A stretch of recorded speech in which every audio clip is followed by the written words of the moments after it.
We control satellites that monitor our planet. We operate Canadarm2, the robotic arm that built and now maintains the International Space Station, and we prepare future missions to the solar system.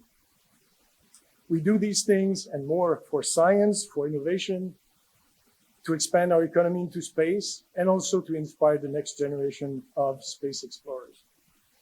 50 years after the first human walked on the lunar surface, Canada is going to the moon. The Prime Minister of Canada announced just 4 months ago that Canada is going to the moon. It's our turn.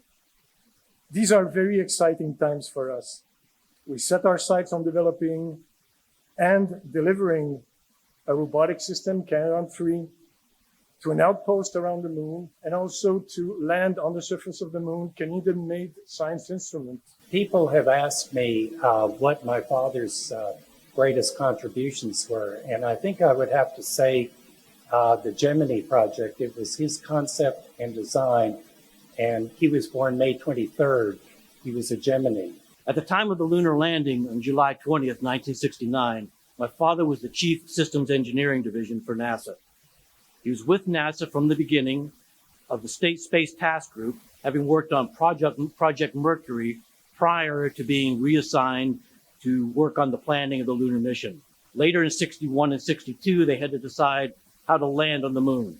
Again, my dad played an important role.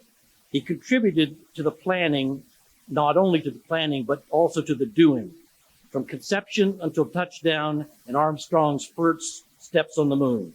You know, when Apollo 11 on the 20th of July, they were descending toward the moon in their little module.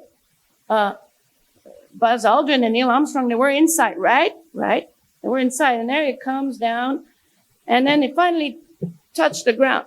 So if you want to be technically correct, the first feet that touched the ground on the 20th of July were the feet of the lunar module, right? Right? So they're like, yeah. I said, and then after, of course, you know, Neil Armstrong opened the hatch and he went down and he was the first man to walk on the moon. So do you know where those feet were made? I do. They were made in Montreal, Longueuil, Quebec, Canada. You know that country to the north? So if you want to be technically correct, the first feet to touch the moon were Canadian.